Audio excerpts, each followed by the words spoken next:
오늘 우리에게 주신 하나님의 말씀은 신약 성경 빌립보서 2장 12절에서 18절입니다.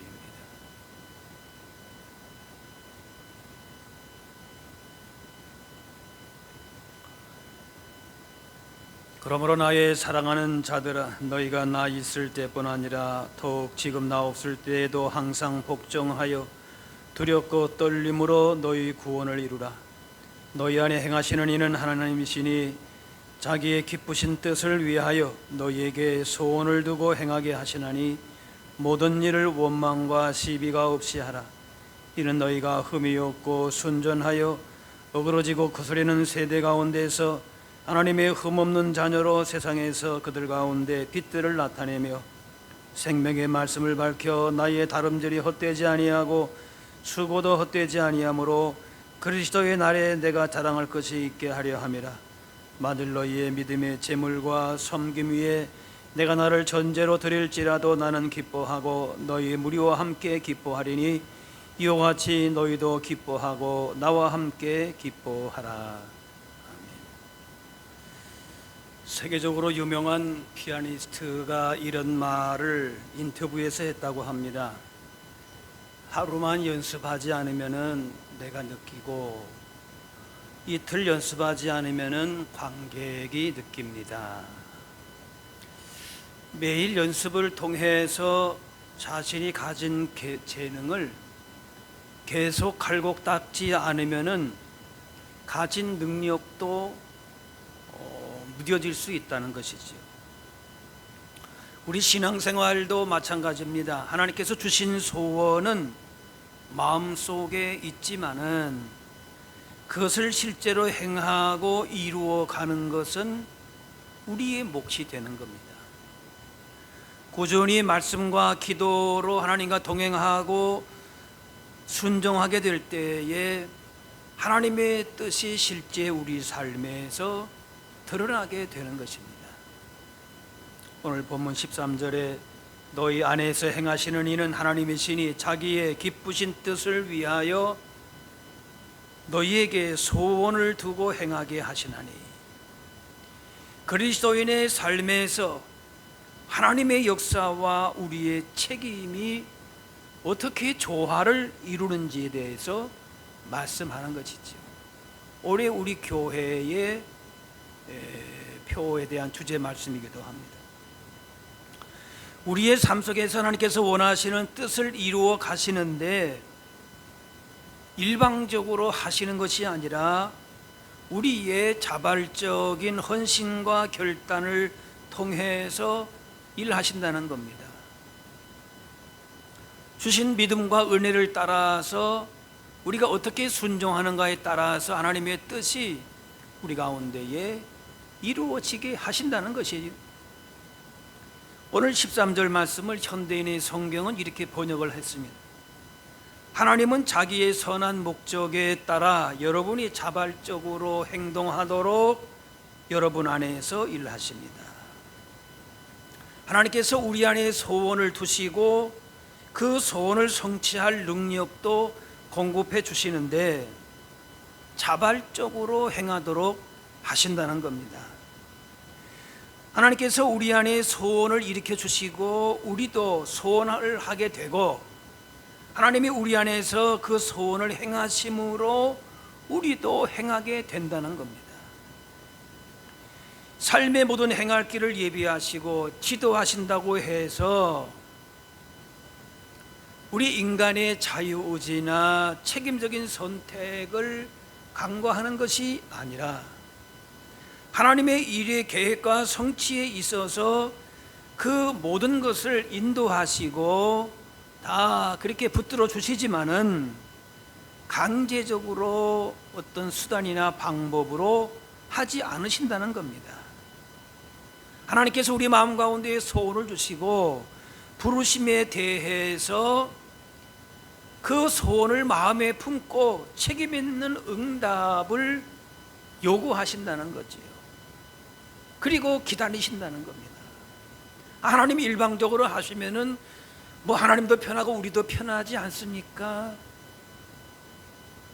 그렇게 쉽게 생각할지는 모르겠지만은, 그러나 하나님은 하나님의 소원이 우리의 소원이 되게 하시고, 그리고 그 소원을 이루도록 하나님이 직접 일하시기도 하시는데, 실질적인 실행에 있어서는 우리로 하여금 책임 있게 행하도록, 결단하고 행하도록 그렇게 하신다는 거예요.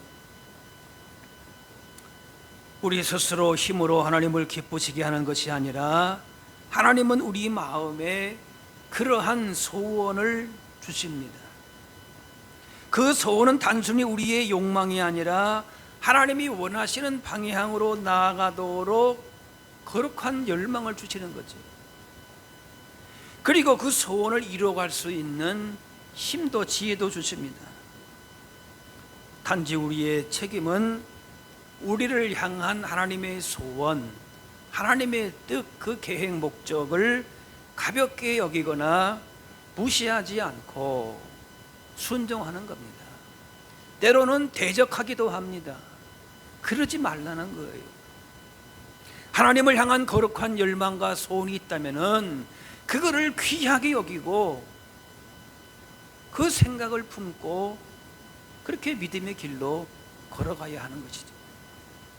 바울은 하나님께서 주신 소원을 따라 순종하게 될 때에 14절 모든 일에 원망과 시비가 없이 하라.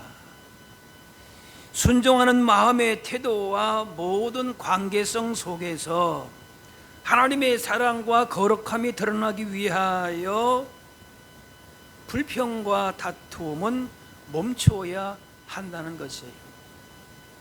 하나님의 소원을 이루어 가는데 사람 속에서 그것 때문에 때로는 물론 잠시는 쉽지 않은 길이고 하나님의 뜻대로 산다는 게 어려운 길이지만은, 그러나 계속해서 불평하고 다투고 그렇게 하나님의 소원을 이루어가지 말라는 것이.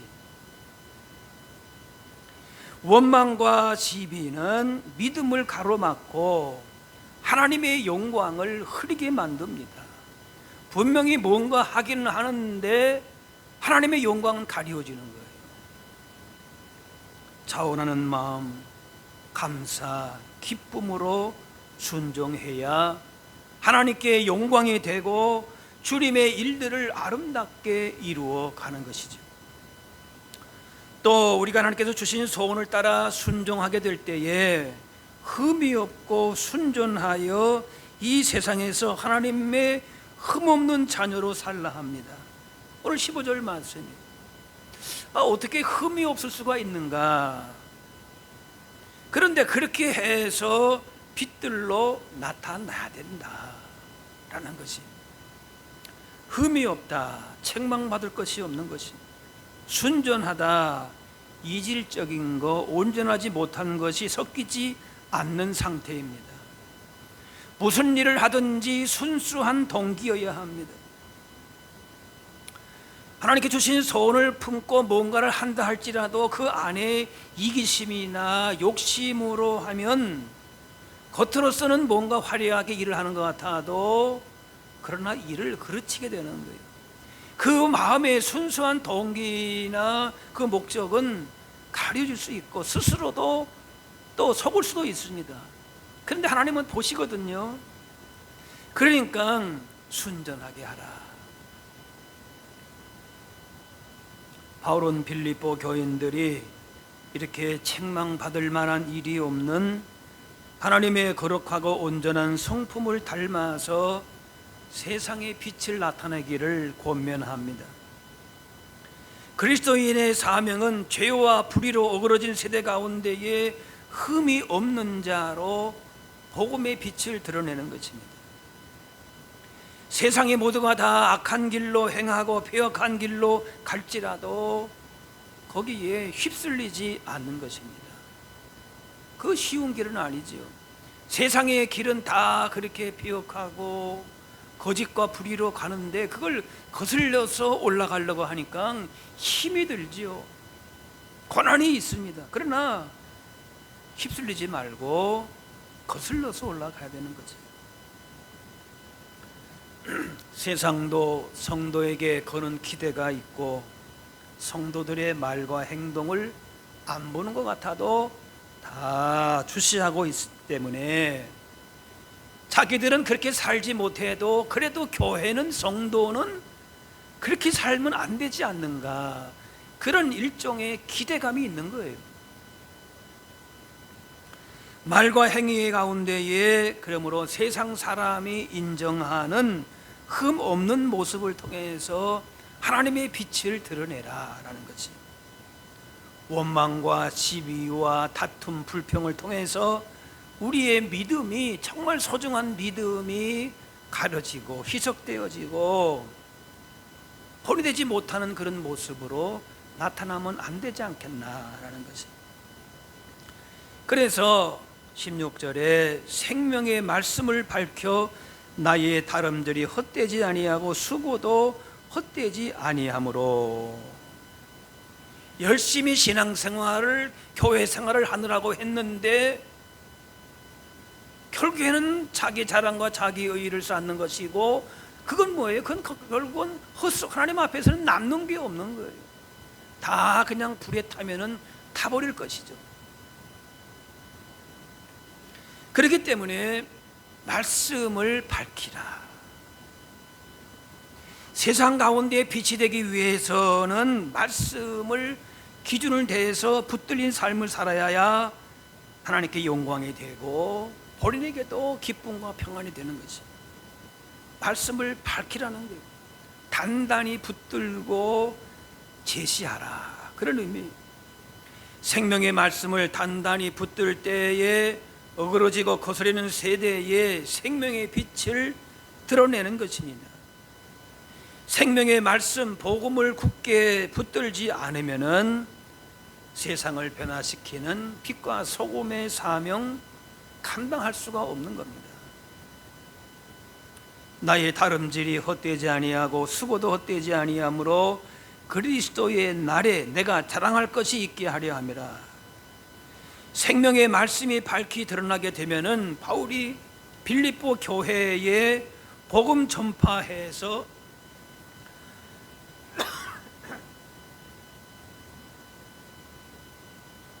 그 열매를 맺은 것이 헛되지 않게 된다. 그런데 말씀을 붙들지 않으면은 기초가 부실해져서, 말씀을 붙들지 않을 때에는 결국에는 그것이 자기 의가 돼, 자기 행위로 끝마칠 수, 그러면은 세상이나 믿는 사람자나 다를 것이 없다는 거예요. 열매가 없다는 거지. 한 탐험가가 숲속에서 길을 잃었는데 나침반을 가지고 있었어요. 분명히 나침반 가지고 갔는데 그냥 나침반은 가방 깊숙이 넣어두고, 그러니까 방향을 알지 못하고 그냥 자신의 감각에 따라서 움직인 거예요. 내가 경험해 보니까 이쪽으로 가는 게 맞겠다. 결국은 뭔가면 자기 같은 자리를 맴돌고 점점 더 깊은 절망감만 빠진 거지. 뭔가 목적을 가지고 산속에 들어가서 어떤 길을 탐험하려고 했는데 길을 잃어버린 거예요. 그러다가 자기 가방의 깊은 곳에 있던 나침반, 나침반이 있었지. 그래서 나침반을 신뢰하고 가리키는 방향대로 나아가서 무사히 숲을 빠져나가고 목적을 이루었다는 것이죠. 말씀을 신뢰하는 것이 중요합니다.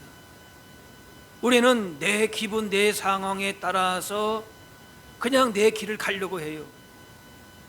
그러다 보면은 말씀은 그냥 깊이 그냥 파묻혀 두고 마는 거지.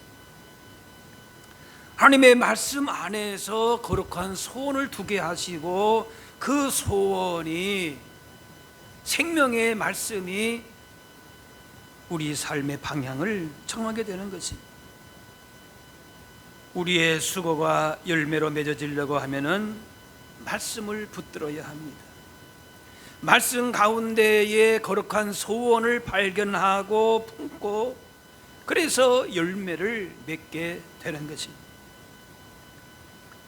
바울은 그리스도의 날 예수님 재림할 때에 바울의 수고의 열매로 빌립보 교회가 자랑이 되기를 바란다 그랬어요. 이것은 무슨 자신의 상급을 두고 하는 말이 아니라 성도들이 영적으로 성숙해지기를, 그래서 삶의 열매를 맺기를 원하는 마음입니다. 그래서 17절 말씀에 너희 믿음의 재물과 섬김 위에 내가 나를 전제로 드릴지라도 기뻐한다 그랬어요. 사도 바울이 이렇게 수고하고 정말 하나님의 선한 목적을 두고 가게 되는데, 사람들이 혹 바울이 무슨 자기의 명예나 이익이나 이런 걸 위해서 저렇게 열심히 하나, 그렇게 생각할 수도 있단 말이에요. 그런데 그렇지 않다는 거예요. 하나님께서 주신 그 마음의 소원을 품고 하나님의 나라와 의를 위해서 하는 것이기 때문에, 생명보다 귀한 것은 없는데 자기의 생명도 하나님 앞에 온전하게 나는 전제와 같이, 전제라는 건 포도주로 드리는 제사인데, 제물의 포도주를 얻는 건데 그건 자기가 피로 순교할 것을 미리 예견한 겁니다. 내가 내 목숨을 내어놓고 이렇게 한 것에는 조금도 자기의 어떤 욕심이나 생각이 들어있는 것이 아니고 하나님의 마음과 하나님의 소원을 품고 이렇게 너희에게 지금 권면하고 있다. 그러니 너희도 같은 마음과 같은 소원을 품기를 원한다 라는 것이죠. 우리 역시 하나님의 기쁘신 뜻을 위해서, 우리 가운데 두신 하나님의 소원을 이루기 위해서 그 어떤 것도 조금도 귀한 것으로 여기지 아니하고, 내가 내 삶을 제물로 드린다 할지라도, 그렇게 헌신한다 할지라도 그것이 영광이요 기쁨이요 복이 되어야 할 줄로 믿습니다. 하나님께서 주신 마음과 소원이라면은 그것이 귀한 것이에요. 아니 어떻게 사람이 일단은 살고 봐야지, 저렇게 죽음까지 각오하고 저렇게까지 믿을 필요가 뭐가 있나, 저렇게까지 헌신할 이유가 뭐가 있나 생각할 수 있지 않겠습니까? 그런데 하나님께서 바울에게 주신 그 사명과 헌신과 그 마음이 오히려 그것 때문에 손해보는 것이 아니고 그것이 복이 된다, 그것이 귀하다, 그것이 나에게는 기쁘다, 그렇게 고백하는 거지. 한 번은 어떤 산에 불이 났는데, 큰 불이 났다 그래요. 그런데 보니까 나중에 조사를 해보니까 작은 불씨에서 시작된 것이, 어떤 사람이 성냥개비에 하나 불을 붙이고 나서 그냥 버렸는데 거대한 숲을 태우는 불길이 된 겁니다. 우리 안에 하나님께서 주신 이 소원이 마치 이와 같습니다. 처음에는 작고 보잘것없고, 내가 내 마음의 소원, 하나님을 향한 소원이 있지만은 그러나 나는 감당할 능력도 없고, 또 아무 보잘것이 없는, 그렇게 우리가 생각한다 할지라도 하나님께서 내 마음에 주신 소원을 충실하게 살아가게 될 때에 그 작은 믿음, 작은 소원을 통해서도 하나님은 큰 일을 이루어 가시는 것이에요. 성경의 한 여인, 예수님 발 곁에서 울고 눈물이 발등위에 떨어지니까 머리털로 닦고 소정하게 향유를 드렸습니다. 사람들은 그 여인은 비천한 여인이라 무시하고 또 저렇게까지 낭비하나 하고 비난했어요. 그런데 그 여인은 예수님을 향한 사랑과 뜨거운 감사로 그렇게 헌신한 것이지요. 누가 뭐라고 해도 그런 헌신을 예수님은 기뻐 받으신 겁니다. 예수님의 은혜를 많이 깨달으면 깨달을수록 감사가 많아지고, 또 하나님께 사람 앞에서 그렇게 빚진 자처럼 주님의 사랑을 품고 받은 사랑을 가지고 헌신하게 되는 것입니다. 오늘 13절 너희 안에서 행하시는 이는 하나님이시니 하나님은 우리 가운데에 순종할 힘을 주십니다. 때로는 억지로 하는 것 같아도 그러나 그 마음속에서 우리 가운데에 그렇게 행할 수 있는 힘을 주시는 것이죠. 자원할 수 있도록 우리를 그렇게 인도하시는 것이, 우리의 결심과 소원까지도 하나님께서 그렇게 인도하신다는 것입니다. 마음속에 열망과 열정, 거룩한 소원, 목적을 심으시고 그러한 소원을 이루시기 위해서 힘을 공급해 주십니다. 그렇기 때문에 하나님을 인생의 주인으로 인정하고 그렇게 믿음으로 살려고 하는 우리의 모든 걸음걸음마다 하나님의 도우심과 은혜가 함께 하심을 기억해야 할 것입니다. 그래서 12절 말씀에 항상 복종하여 두렵고 떨림으로 너희 구원을 이루라 말씀합니다. 구원을 이루라라고 할 때에 우리의 무슨 행위나 공로로 구원을 얻으라는 얘기인가, 그런 의미가 아니라 은혜로 주신 이 구원을, 이 복을 아름답게 이루어 가라라고 하는 것이, 이미 우리 가운데 구원의 확증을 주시고 승리케 하셨지만은 매일의 삶 속에서 하나님 주신 구원과 하나님의 뜻을, 우리를 향하신 하나님의 선한 소원들을 이루어 가라 라고 하는 말씀인 것이지. 그래서 구원받은 증거들, 우리 가운데 주신 하나님의 소원들을 늘 확인하고, 그러나 현실의 삶에서 그렇지 못한 자신의 불충성과 불의함과 죄악 가운데 있다 할지라도 회개하고 돌이키고 하나님의 이끄심 속에서 살아가야 함을 두렵고 떨림으로 너희 구원을 이루라 말씀하고 있는 것이죠. 우리 가운데 이미 구원의 확증을 주시고 믿음의 증거들이 있지만은 그것들을 나타내지 못하고 여전히 우리가 주신 사명 제대로 감당하지 못하고 오히려 믿음이 더 후퇴하고 그렇게 살아간다면은 주께서 마음 아파하실 것입니다. 분명히 우리 가운데의 인생에 나아갈 길을, 믿음의 길을 제시하시고 구원을 우리가 확증한 가운데에 그런 소원을 주셨는데 그 소원을 붙들지 못하고 살아갈 때에 두렵고 떨림으로 순종함으로 너에게 주신 그 마음의 소원을 아름답게 이루어 가라 말씀하십니다. 인간의 어떤 노력 이전에 전적인 하나님의 인도하심을 말씀하고 있는 것입니다. 두렵고 떨림으로 구원을 이루려는 인간의 노력조차도 하나님의 역사임을 말씀하는 것입니다. 그러므로 자신의 연약함을 깨닫고 하나님의 은혜가 없이는 아무것도 할 수 없음을 우리는 인정해야 되는 것입니다. 하나님이 우리와 함께 하신다, 담대할 수 있지요.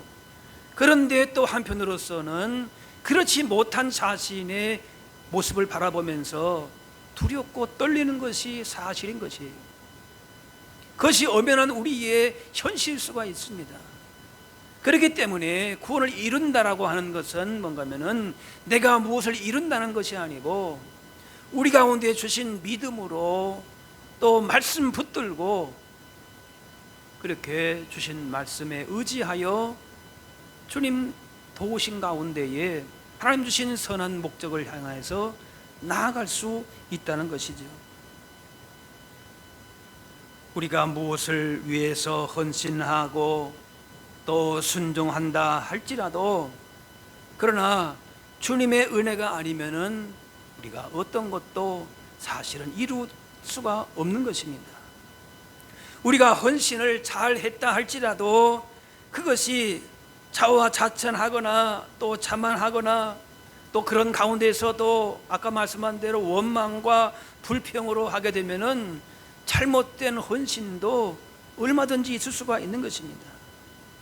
우리가 어떤 일을 이루어 간다 할지라도 하나님 주신 마음의 소원을 품고 충성하고 헌신의 아름다운 열매를 맺는다 할지라도 결국 그것은 하나님의 은혜였습니다. 하나님 주시는 힘으로 가능합니다. 그렇게 하나님 앞에 우리 자신을 낮추고 감사하게 될 때에 하나님이 기뻐하시는 믿음의 길로 행할 수 있게 되는 것이지, 우리의 힘으로 하나님을 기쁘시게 하는 것이 아니라 하나님께서 우리에게 그런 마음의 소원을 주시고 그 소원을 이루어 가실 힘도 주십니다. 이제 우리를 향한 하나님의 소원을 귀하게 여겨서 그 소원대로 순종하려고 하나님의 선한 도구로, 하나님의 청지기로 불러주신 것이, 그것이 너무나도 감사한 것이지, 그 자체가 복인 것이지. 그것을 복으로 알고 감사함으로 헌신하게 될 때에 우리가 기쁨과 또 보람을 느끼게 되는 것입니다. 우리의 모든 소유는 언젠가 하나님 앞에서 평가된다는 점에서 우리가 가지고 있는 것들은 복이면서 동시에 사명이고 책임이 되는 것입니다. 많은 걸 소유해도 사용하지 않으면 헛것이 되죠. 나를 구원하신 주님께 그 은혜와 사랑에 대해서 감사하면서 자신을 온전하게 주님의 소원을 따라서 드리게 될 때에 그것이 복이요 영광이 되는, 하나님은 우리 안에서 거룩한 소원을 두고 행하십니다. 하나님께서 우리 안에 소원을 일으키심으로 우리들도 그런 거룩한 열정을 품게 되고, 하나님이 우리 안에서 그 소원을 행하심으로 우리들도 행하게 되는 것이, 이미 그런 믿음도 주시고 은혜도 주시고 말씀 믿음 다 허락해 주신 것이, 그런 길들을 다 예배하시고 지도하십니다. 우리가 이제 그렇게 주신 믿음을 따라서 소원을 따라서 순종하고 하나님의 역사에 그 소원에 참여하면 되는 것입니다. 어떻게 보면 그 방법은 복잡하지 않습니다. 유명한 음악가가 오래된 피아노를 발견했어요. 그런데 그 피아노가 오랫동안 연주를 하지 않아서 낡아버리고 건반도 제대로 눌러지질 않아요. 그래서 많은 사람들이 그거는 이제 버려야 된다 이렇게 생각을 했는데, 그 유명한 음악가는 그 피아노를 알아본 겁니다. 그래서 피아노를 하나하나씩 고치기 시작을 하고 또 수리하면서 하나하나씩 조율해 나가는 과정을 거쳤습니다. 시간이 지나니까 그 피아노 원래의 명성을 찾으면서 아름다운 소리를 내기 시작한 것입니다. 음악가가 말합니다. 이 피아노가 고칠 가치가 있다는 것을 제가 알고 있었습니다. 제가 할 일은 그것이 본래의 소리를 낼 수 있도록 그렇게 돕는 것뿐이었습니다. 우리의 삶도 마찬가지입니다. 하나님께서 우리 안에 거룩한 소원을 심으시고 우리가 그 소원을 따라 살아가도록 도우십니다. 전적인 주님의 은혜요 도우심이지만은 우리가 그 은혜 가운데에, 그 소원 가운데에 참여하도록 하신다는 거죠. 그 열매를 맺는 것은 사도 바울처럼 자신의 몸을 전제처럼 관제처럼 드려지는 그런 헌신이 필요하다는 것이죠. 그런데 그것이 억지로가 아닌 기쁨으로, 감사함으로 그 소원에 참여한다는 것이, 비록 우리의 연약함과 부족함이 있다 할지라도, 두렵고 떨리는 마음이 있다 할지라도 그 소원을 따라 살아가는 자들에게 포기하지 않으시고 끝까지 우리를 다듬어 가시고 우리 안에 좋은 소리가, 좋은 향기가 나타날 수 있도록 계속해서 고치시고 조율해 나가십니다. 그래서 하나님이 기쁘신 뜻을 이루게 되고 세상 가운데 선한 영향력을 발휘하는 빛과 소금의 역할을 감당케 하십니다. 하나님께서 우리를 향해서 이루실 선한 일들을 기대하면서 우리 마음속에 두신 소원을 이루어 가시는 하나님의 능력을 우리가 믿고 그렇게 믿음으로 순종하며 살아가실 수 있기를 바랍니다. 두렵고 떨림으로 구원을 이루고 원망과 시비를 버리고 하나님께서 주신 소원을 따라 살아야 합니다. 생명의 말씀이 우리 삶의 기준이 되어서 하나님의 영광과 승리를 드러내는 그런 삶의 기쁨을 누리실 수 있기를 바랍니다. 이런 하나님께 주시는 거룩한 소원과 열정을 품고 순종의 발걸음을 내딛는 그런 복된 한 해 되실 수 있기를 주의 이름으로 축원합니다. 기도하겠습니다. 사랑의 아버지 하나님, 우리에게 하나님의 소원을 주시고 감당할 능력과 지혜와 믿음으로 인도하시고 지금까지 선하고 복된 길로 인도하심을 기억하며 감사합니다. 올 한 해 첫 주 주님 앞에 예배하면서 우리 가운데 주신 마음의 소원과 인생의 모든 계획을 주님께 맡기고 주님의 부르심에 책임 있게 응답하며 순종함으로 하나님께 영광 돌리는 복된 한 해가 되게 하여 주옵소서. 무엇을 하든지 주님과 동행하게 하시고 주님의 기쁨이 되므로 영육간의 풍성한 열매로 하나님께만 영광 돌리게 하여 주옵소서. 감사드리며 예수님의 이름으로 기도하옵나이다.